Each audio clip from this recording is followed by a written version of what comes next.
quarto ano, bom dia! Seja bem-vindo ao nosso ambiente especial para a nossa aula de ciências desta manhã. Hoje nós vamos falar a respeito dos produtores, consumidores, decompositores e também de cadeia alimentar. Muito bem, todos os seres vivos eles necessitam de energia para sobreviver. E eles obtêm essa energia através de maneiras diferentes. Então nós vamos conhecer agora como que os seres vivos produzem e consomem a sua energia, o alimento necessário para a produção de energia. Vamos lá? Nós temos os produtores. Os produtores são as plantas. As plantas, opa, volta aqui. As plantas, elas produzem o próprio alimento. Elas são capazes de fabricá-lo a partir da própria fotossíntese. A fotossíntese é um processo onde, através da luz, da água, dos sais minerais e do ar, as plantas conseguem sintetizar, fabricar a glicose e assim obter o seu próprio alimento. Por isso elas são chamadas de produtores. Na imagem você está vendo aqui uma árvore, mas todas as plantas elas são produtores. Bacana, não é verdade? E nós temos também os consumidores, que são seres vivos que não conseguem produzir o seu próprio alimento. Então eles procuram o seu alimento e obtêm através do ambiente em que vivem. Os consumidores, eles podem ser primários, quando eles se alimentam daquilo que que eles se alimentam diretamente dos produtores, ou seja, se alimentam diretamente das plantas. Eles são chamados tanto de consumidores primários quanto também herbívoros.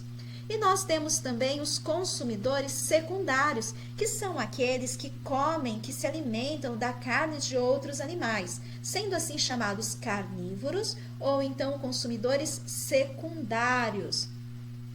Muito bem, nós temos também um terceiro grupo muito importante para nós e para a natureza, chamado decompositores. Ele é formado por meio de micro-organismos. Por que nós chamamos de micro-organismos? Porque eles são tão pequenininhos que nós não conseguimos ver a olho nu. Nós podemos ver a ação, por exemplo, do bolor aqui nesta laranja, por meio de fungos que são tão pequenos que nós não enxergamos a olho nu. E também vemos aqui ao lado, no lado direito da tela, as bactérias através de fotos de microscópios, que também são micro-organismos. E qual é a função desses micro-organismos, pessoal? Eles são essenciais para a natureza, eles realizam um trabalho de limpeza dos ecossistemas, decompondo matéria orgânica que não foi utilizada, ou matéria orgânica morta. Eles decompõem, transformando-as em nutrientes que são reaproveitados pelos vegetais. Então, esses decompositores, eles trabalham em cima da matéria orgânica que está ali morta e transformam essa matéria orgânica em nutrientes que os vegetais vão se alimentar e utilizar para produzir o seu próprio alimento. Eles provocam o apodrecimento e a degradação de diferentes materiais, das plantas, dos animais mortos. E se eles não existissem, o mundo seria sujo e o solo muito pobre, porque é através dessa ação que o solo se enriquece. Muito bom, né? E esses micro-organismos, pessoal, eles são utilizados também, não somente na própria natureza, como forma de decompor a matéria orgânica, transformando-a em nutrientes. Eles também são utilizados pelos seres humanos na produção de alimentos, medicamentos e combustíveis. Pois é, os seres humanos aprenderam a utilizar com outras finalidades. E olha que bacana, os alimentos, por exemplo, eles são produzidos, vários alimentos, eles são produzidos por diferentes tipos de micro-organismos na indústria alimentícia, como o fermento biológico, que é utilizado na fabricação de pães, massas, pizzas e outros alimentos. Esse fermento ele é um fungo microscópico que faz a massa crescer e ficar macia. E muito gostosa, não é verdade? Quem gosta de um pão? Eu gosto. Os queijos e iogurtes, pessoal, eles também são exemplos de alimentos que contêm micro-organismos para sua fermentação e produção. Então, essa é uma forma de utilizar os micro-organismos a favor daquilo que o ser humano necessita.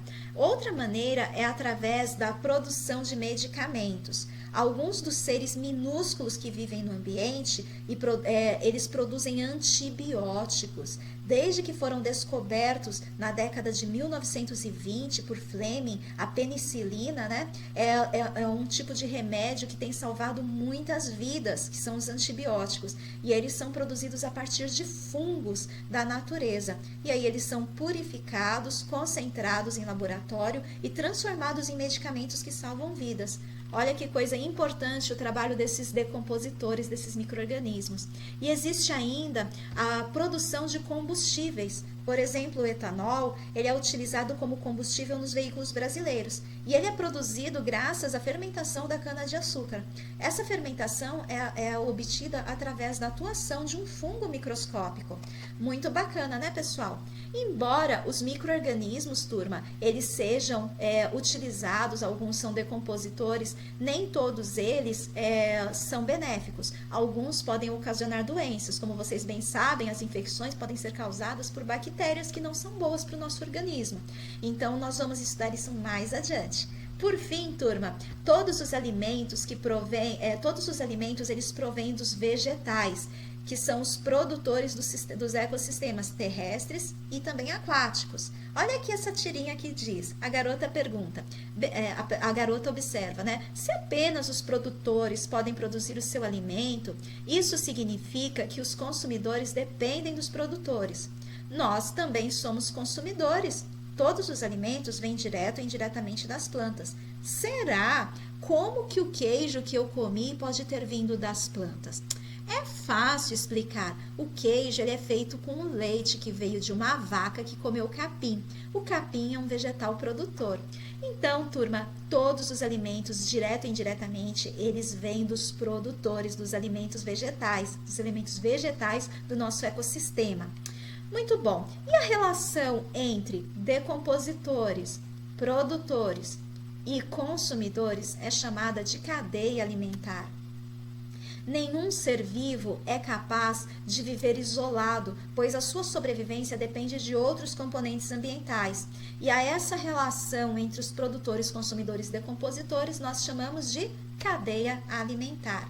Muito bem, eu vou mostrar para vocês um exemplo de cadeia alimentar na Terra. Aqui nós temos o matinho, que é o produtor, ele produz o seu próprio alimento.